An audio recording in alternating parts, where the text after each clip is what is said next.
The third question that they have asked is a 28-year-old Gravida 3 abortion 2 presents at 28 weeks of gestation with bleeding per vagina. First question is, what are the two major differentials of the above case and describe how to differentiate between the two. Describe the management of the above condition and detailed complication of each. So the differential could be the placenta previa, placental abruption, or the placenta accreta spectrum. What is antepartum hemorrhage? Any bleeding that occurs into or from the genital tract beyond the period of viability. In India, the period of viability is 28 weeks, and in United States of America, the period of viability is considered as 20 weeks of gestation. So this is antepartum hemorrhage. The causes, most important cause is placenta previa, which occur in 1 in 300 pregnancy, while abruptio placenta, slightly less common, occurs 1 in 200 pregnancy, and it is the most common cause of antepartum hemorrhage. Other less important causes include vasa previa, preterm labor, where there is release of the show, and the rupture of the uterus. And another entity known as placenta accreta spectrum is also a cause of antepartum hemorrhage. Now, what is abruptio placenta? Abruptio placenta is the premature separation of normally situated placenta before delivery of the baby. What are the inciting factors? It could be trauma, pregnancy induced hypertension. So we have to take a detailed history of the patient about trauma, history of fall, and history of preeclampsia or the signs associated with pregnancy induced hypertension. Now, what these inciting factors do, they cause the rupture of spiral arteries into the decidua basalis, which leads to the blood collection behind the placenta. And the blood in the intravillous space is increased, which increases the intravillous space pressure, and the bleeding releases tissue thromboplastin, which is a uterotonic agent, and that leads to the induction of labor and DIC. Now, chances of DIC is more in concealed type of abruptio placenta as compared to revealed type. Placenta previa is the placenta in the lower uterine segment. Normally, the placenta is situated in the upper uterine segment, but if it is placed in lower uterine segment, it is known as placenta previa. What uterine contraction or cervical changes do, they create a shearing force, and that leads to an inelastic placental attachment site that causes the opening of venous sinuses and hence bleeding from the intervillous space. But here there is no thromboplastin, so the uterus will be soft and non-tender. There will be no pain. The bleeding would be painless, causeless, and on vaginal examination and intercourse is contraindicated in the cases of placenta previa, while transvaginal USG can be done because in transvaginal scan probe is kept 2 cm below the cervical os. Vasa previa is another entity in which there is filamentous insertion of the umbilical cord in which the vessels are traversing over the internal os, and the fetal blood is released pervaginally, that causes fetal loss also. Now, how will you manage antepartum hemorrhage? First, we have to differentiate between the two conditions, whether the bleeding is due to placenta previa, placental abruption, or any other cause. So, if a pregnant female coming with complaint of vaginal bleeding at more than 28 weeks of gestation, the next step is maternal stabilization or maternal resuscitation. Because blood is lost, so to replace the fluid we will secure 2 large bore IV cannulas, either 14 gauge or 16 gauge, and obtain the blood samples for ABO blood grouping, RH typing, and CBC, BTCT, and coagulation profile. We start the patient on either Lingard lactate or Dormal saline and give oxygen by mask. We have to maintain ABC, that is airway, breathing, and circulation. Now next what we will do is take the proper history of the patient and perabdominal examination. In abruptio placenta, due to the presence of thromboplastin, the uterus would be tense, tender, and rigidity would be there. But in case of placenta previa, abdomen would be soft and non-tender. Now, after doing this, if the vitals of the patient is stable, we can do a transabdominal ultrasound, which is a screening test. And if the placenta is in lower uterine segment, then this is placenta previa, and transvaginal sonography can be done to make a diagnosis of placenta previa. But if on transabdominal scan there is retroplacental hematoma, that is blood is collected behind the placenta, or placental thickening or gel O sign, which is the shimmering of the placenta on the maternal or transducer movement, then this is a case of abruptio placenta, and here the clinical diagnosis is usually made.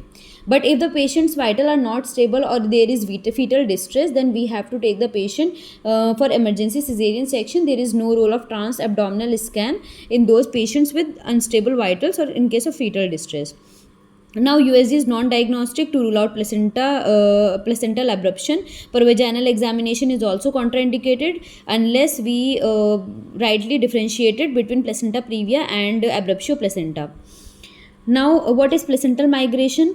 This occurs by 32 weeks of gestation. Accurate detection of placenta previa or low-lying placenta can be done on USG at 16 weeks of pregnancy, but the diagnosis is not made at this time, as 90% of the cases trophotropism occur. Means the placenta is moved from lower uterine segment to the upper uterine segment, and this phenomena is known as trophotropism. This trophotropism usually occur in the third trimester, and it occurs because of the differential growth of the uterus. Means lower uterine segment is grown more as compared to upper uterine segment, and the length of the lower uterine segment in first trimester is just 5 mm, which changes to 5 cm in the third trimester. And the best time, hence, we do scan at third trimester or 32 weeks of pregnancy to make the accurate diagnosis of placenta previa.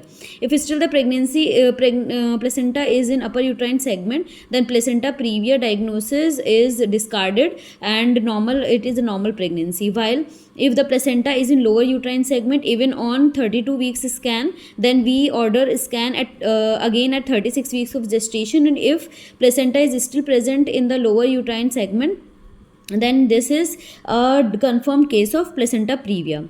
Now, what are the risk factors? The most important risk factor for placenta previa is the past history, and the recurrence rate is around 5%. So, if the placenta is large, then it will occupy the lowermost part of the uterus, and hence placenta previa occurs. So, what are the cases in which large placenta is found? First one is twin pregnancy, diabetes mellitus, Rh negative pregnancy, placenta circumcuriata, placenta bilobata, in which extra lobe is present, and history of smoking. What smoking causes? It creates an environment of hypoxemia, which leads to placental hypertrophy, and hence smoking is a risk factor for placenta previa. Now, there are other causes also which inhibit the placental migration or the trophotropism. What are these? Caesarean section scar, hysterotomy scar. Increased number of caesarean section is also a risk factor for placenta previa. And if the present history of placenta previa, if in this pregnancy placenta previa is present and previous history of previous C-section is there, then it is the most important risk factor for placenta accreta spectrum also. And this placenta accreta spectrum is also a cause of antepartum hemorrhage, and we have to rule out this by doing a USG Doppler. Now, the other causes includes increased maternal age, increased maternal parity, increased level of serum alpha fetoprotein, and history of IVF conceived pregnancy or ART pregnancy, because it is associated with increased maternal age and twin gestation. Now, how will you classify the placenta previa? Earlier, we do classification of placenta previa into 4 types. There were 4 types of placenta previa, and the name is for type 1, we consider it as lateral placenta previa, because placenta is within 2 cm of the internal os, but in lower uterine segment. Hence, it is type 1 placenta previa, and here normal vaginal delivery can be tried. In type 2, there is marginal placenta previa, means the edge is touching the margins but without covering the internal os. While type 3 is partial placenta previa, it partially covers the lower uterine segment or the internal os, and type 4 is complete placenta previa, where the covering of internal os is complete. But these days we classify the placenta previa into only 2 types, that is placenta previa and low-lying placenta. If the placenta is at the level of internal os or just above it, it is placenta previa, and covering is either partial or complete. While low-lying placenta is when the location of the placenta is within 2 cm of the internal os, and it does not touch or cover the internal os. So, type 1 anterior and posterior variety, while type 2 anterior are the minor degrees of placenta previa, while type 2 posterior, and type 3 and type 4 are the major degrees of placenta previa, while type 2 posterior is the dangerous variety of placenta previa because it is associated with torrential antepartum hemorrhage. Now, what is Stallworthy sign? Stallworthy sign is seen in posterior type 1 and 2 of placenta previa, means it is seen in posterior type. Here what happens that when the fetal head is pushed into the pelvis, there is cord compression due to the location of the placenta, and there occurs a fetal distress. So this is known as Stallworthy sign. What are the clinical features? Means how will you differentiate between the two conditions? Means placenta previa and abruptio placenta. Bleeding occurs in both cases after 28 weeks of gestation. In placenta previa, the bleeding is painless except in case of preterm labor, while in abruptio placenta, the bleeding is associated with pain, and it occurs due to the release of thromboplastin. In placenta previa, the blood will be bright red colored, while in abruptio there is dark red blood. It is causeless, while this can be associated with trauma and high BP. Recurrent bleeding can be seen in placenta previa, and it is associated with warning hemorrhage, means there is history of bleeding previously also. So placenta previa, warning hemorrhage is present and followed by excessive bleeding, while in abruptio placenta, warning hemorrhage is absent. Blood pressure is normal in case of placenta previa, and if there is severe bleeding, then this can be associated with hypotension, while in abruptio placenta, due to the risk association with high BP can be raised, or due to excessive bleeding, BP can be low normal also, that is hypotension and hypertension both can be seen. Now, what are the differentiating features based on per-abdominal examination? Due to the release of thromboplastin in abruptio placenta, the uterus is tense, rigid and tender, while in case of placenta previa, there is no thromboplastin, so uterus will be relaxed, soft and non-tender. Placental detachment is seen in abruptio placenta, while there is no placental detachment in case of placenta previa. Fetal heart sounds are easily heard, while in abruptio placenta, FHS can be absent, and fetal parts are not palpable due to rigid uterus in case of abruptio placenta, while fetal parts are easily palpable in case of placenta previa. The fundal height is same as the period of gestation, while in case of abruptio placenta, the fundal height is more than the period of gestation because there is collection of blood behind the placenta, which increases the height of the uterus. Malpresentations are more common in placenta previa because placenta is occupying the lower pole of the uterus. Hence, transverse lie and breach are more common in case of placenta previa. Transverse lie is more common as compared to breach, while these malpresentations are absent in abruptio placenta. Now, the pervaginal examination, as we all know that in placenta previa, PV is contraindicated because it can cause severe antepartum hemorrhage, while we can do pervaginal examination in case of abruptio placenta. It is not a contraindication, and here we can also check for cervical dilatation for progressive labor only after ruling of placenta previa. So, because of the release of thromboplastin, DIC is more common in abruptio placenta, while it is uncommon in case of placenta previa. Most common cause of transverse lie at term is placenta previa, while most common obstetric cause of DIC is abruptio placenta. PS is contraindicated in case, PV is contraindicated in case of placenta previa, while it can be done in case of abruptio placenta. If there is history of trauma, non-reassuring CTG or sinusoidal heart rate pattern, late decelerations or bradycardia is seen, then always suspect abruption in the patient. Now, how will you manage a case of placenta previa and an abruptio placenta? So, for the management of placenta previa, if the placenta previa is incidental finding on second trimester ultrasound and patient has no bleeding, then in 90% of the cases, this placenta can migrate to the upper uterine segment due to tropism in third trimester, and we will advise a repeat scan at 32 weeks of pregnancy, and if still in that scan placenta previa is present, then we can again do a scan at 36 weeks of gestation and then confirm the diagnosis. Now, what are the signs or what are the risk factors in which the placenta does not migrate to the upper uterine segment? If the placenta is posterior in location, if the placenta is covering more than 25 mm of the internal os, means a complete placenta previa, and there is a history of cesarean previous C-section in the patient. now there are two patients in which there is no bleeding. So how will you manage such patient? The management of patient with placenta previa without bleeding. First, we have to tell the patient to avoid heavy weight lifting, sexual intercourse, moderate to strenuous exercise, and long standing hours. Means there should be no standing for more than 4 hours per day. Immediately, in case of bleeding or uterine contraction, patient has to report immediately to the hospital, and a repeat ultrasound is done or advised in the third trimester. So this is a repetition.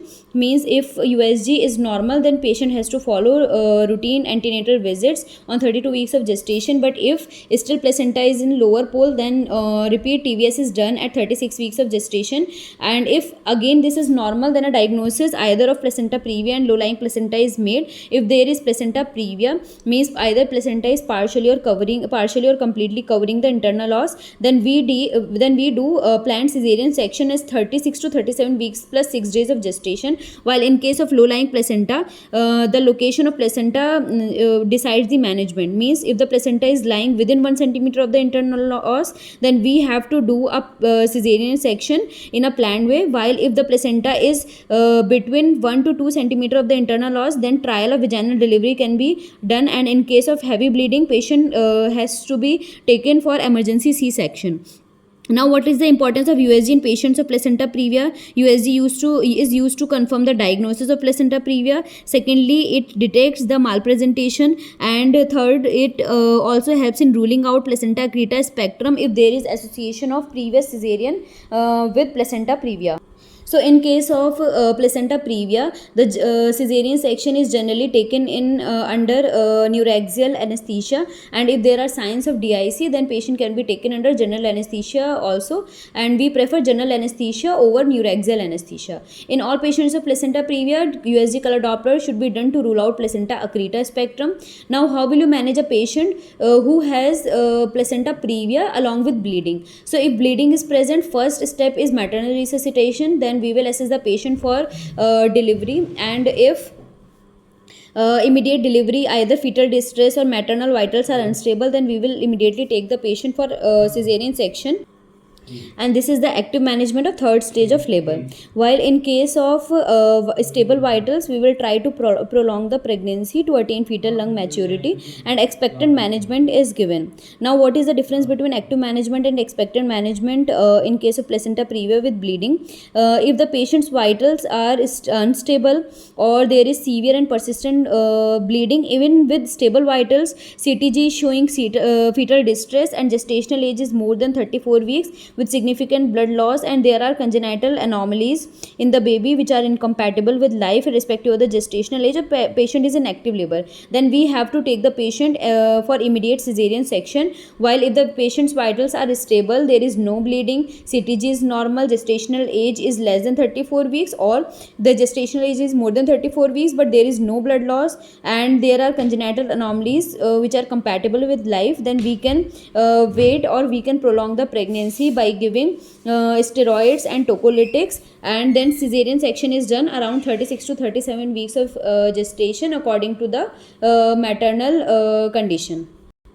So this is the most important regime asked in this chapter. This is Johnson's and McAfee's regime. In this regime, what we do that we have a patient of placenta previa with bleeding, and we are doing expectant management in this patient because the vitals of the patient are stable, CTG tracing is normal, and there is no bleeding, and the gestational age is either less than 34 weeks, or if this is more than 34 weeks, then the vitals of the patients are stable and there is presence of congenital anomalies which are compatible with life. So what we will do that we will first admit the patient, we will give the steroids based on the gestational age, and if the gestational age is less than 34 weeks and contractions are present, then uterine relaxants or tocolytics are given. Most commonly what tocolytic we give is nifedipine for 48 hours for steroids to act. And indomethacin is generally avoided because it is an antiplatelet drug and it can aggravate the bleeding, while terbutaline can cause tachycardia and hypertension in the patient which is also having a history of bleeding. So indomethacin and terbutaline are contraindicated, only nifedipine can be given.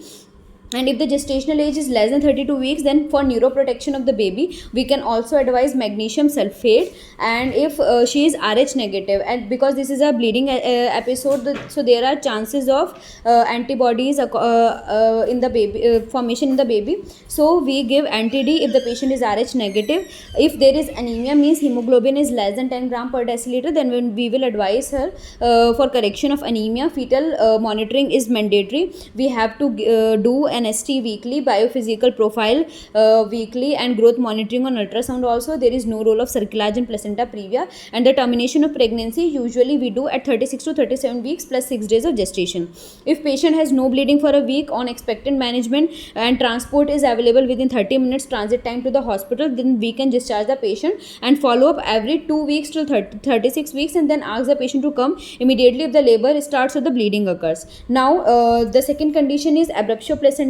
What are the risk factor for abruptio placenta? If there is previous history of abruption, just like previous history of placenta previa is a risk factor, so previous history of abruption is also a risk factor. Smoking is a risk factor for placenta previa as well as placental abruption. If there is folic acid deficiency, there is presence of high BP or preeclampsia, thrombophilias, polyhydramnios, twins, and fibroid, premature rupture of membrane in the patient, history of abdominal trauma, increased PAPE, placenta associated plasma protein A, because this is a screening test done in case of preeclampsia patient, and preeclampsia patient are may cause placental abruption. Increased maternal age, increased maternal parity, AFP level if are more, and increased gingival level, and lupus anticoagulant presence is also a risk factor for abruptio placenta. So there is one classification that we use for abruptio placenta. This is a page classification in which we classify or grade the placenta previa placenta abruptio patient into 4 parts, that is grade 0, grade 1, grade 2, grade 3. In grade 0 there is just bleeding, and which is recognized after delivery, means it is missed during antepartum period, and this is characterized by the presence of retroplacental clot. Now in grade 1 there is bleeding along with pain, but the fetal heart sounds are normal, while in case of grade 2 abruptio placenta there is bleeding and the pain is associated with fetal distress. Grade 3 is where there is bleeding, pain, death of the baby, or mother is in shock and DIC. So grade 0 retroplacental clot, grade 1 bleeding, pain, fetal heart present, grade 2 bleeding, pain, fetal distress present, and grade 3 bleeding, pain, IUD plus minus DIC. Now the placental abruption can be of 2 types, either revealed variety or concealed variety, or there can be a combo of 2, means mixed variety where revealed and concealed both are present. So in revealed variety of placental abruption, bleeding is visible outside, while in concealed variety blood is collected behind the placenta and there is no bleeding or minimal bleeding per vaginally. So if we do a cesarean section of this patient with concealed variety, then we on pre-op examination or intra-op, we can see a covulator uterus, also known as uteroplacental apoplexy, seen in the concealed type of abruptio placenta, in which uterus appears as if it is bruised because blood is entered into the myometrium, and this is causing this appearance. So covulator uterus if present, it is not a contraindication of hysterectomy, but if covulator uterus is present, then there is massive bleeding that has occurred and which has gone inside the myometrium. So there are chances of postpartum hemorrhage and increased chances of DIC also. Now what are the maternal indicators? What are the indicators of severity of abruptio placenta? So the indicators can be divided into 3 parts. This can be a maternal indicator, fetal complications, and neonatal complications. So what maternal sequelae can occur? The patient can land into DIC, then shock, then there is need of transfusion, and if the bleeding is still not controlled, then we have to do an emergency hysterectomy of the patient, also known as peripartum hysterectomy, and patient can land into renal failure due to multiple organ failure, and the maternal death can occur. While in fetus, if there is non-reassuring fetal heart status, then we have to do emergency cesarean section. This baby can also die after fetal distress. if not treated on time. Now, what are the neonatal complications? Because there is bleeding behind the placenta, so the blood flow to the baby is reduced, and hence there is intrauterine growth restriction in the baby, and this can lead to preterm labor and the death of the baby. Now, what are the predictors of placental abruption? History of trauma is the most important predictor, then uterine contraction. So in placenta previa, fetal complications and death usually does not occur, while in case of abruptio placenta, there are chances of fetal complications as well as fetal death. And what is chronic abruption? This is also they try to ask. This is CAOS. CAOS is chronic abruption oligosequence. So what happens that placental abruption is not followed by delivery. Normal separation of placenta induces labor. So if the placenta is separated to a certain extent, this can cause oligohydramnios, and due to reduced blood flow, fetal growth restriction can also occur. This condition is known as CAOS, also known as chronic abruption oligohydramnios sequence, and the markers of CAOS are MS-AFP levels high and PS-RNA or placental specific RNA levels are seen more in these patients. Now, how will you manage a patient of abruptio placenta? So the vaginal bleeding here does not correspond to the degree of placental separation. If the degree of placental separation is more than 50%, then there are chances of fetal death or DIC. In 10 to 15% of the patients, there will be concealed hemorrhage, and the patients will present with preterm labor. So concealed hemorrhage releases thromboplastin, and this can land the patient into preterm labor, and fetal compromise can occur. So if a patient comes to you with bleeding and there is tenderness, pain, and rigidity on the abdomen, and there is bleeding per vaginum also, what will you do? First, you will resuscitate the patient. If there is mild bleeding and patient's vitals are stable, then we will look for the gestational age. If the gestational age is less than 34 weeks, then we will do expectant management, and if the gestational age is more than 34 weeks, then immediate vaginal delivery is recommended. And if the gestational age is less than 34 weeks, we can try to carry the pregnancy till 37 to 38 weeks of gestation, and after this and if the bleeding has subsided, then we can do induction of labor. But in case of recurrent bleeding, oligohydramnios or fetal growth restrictions, means CAOS, what we will do, we will try to deliver the patient as soon as possible. While in case of moderate to severe bleeding and the patient is hemodynamically unstable or landing into DIC or renal failure, or there is fetal distress in the baby, then we have to plan the patient for emergency C-section as soon as possible, irrespective of the gestational age. Now, for delivery of if the fetus has already died, then will you do a cesarean section? No. If the vitals of the patients are stable and there is no DIC but dead fetus is there, then vaginal delivery can be tried. But if there is severe hemorrhage and there are chances of DIC, then patient can be taken for emergency cesarean section after proper blood transfusion. Now, what is the expectant management of abruptio placenta? We will try to admit the patient and then give steroids if the gestational age is less than 34 weeks. Magnesium sulfate can be given if the gestational age is between 28 weeks to 32 weeks of gestation. Tocolytics are contraindicated in case of placental abruption. If trauma is the cause of abruption, then there are increased chances of fetal-maternal hemorrhage. So, we can advise NTD if the mother is Rh negative, and fetal surveillance just like placenta previa. We can do NST and biophysical profile weekly, and USG can also be done for growth monitoring of the baby. Previously, expectant management was not preferred, but in recent days we try to do expectant management in which adequate blood loss and blood and fluids are given. Now, what is DIC or consumptive coagulopathy? This occurs in obstetric causes. The most common cause is abruptio placenta, followed by amniotic fluid embolism, sepsis, severe preeclampsia, eclampsia or HELP syndrome, acute fatty liver of pregnancy, and retained dead fetus can also be the cause of DIC. So, what are the lab findings that can be seen? So, the BT can be increased, the clotting time is increased, APTT, PT, all can be increased. There is increased formation of fibrin degradation products, and D-dimer levels are also increased. While platelet count, hemoglobin and serum fibrinogen is less than 150 in these conditions. So, these factors are consumed, hence they are low in amount.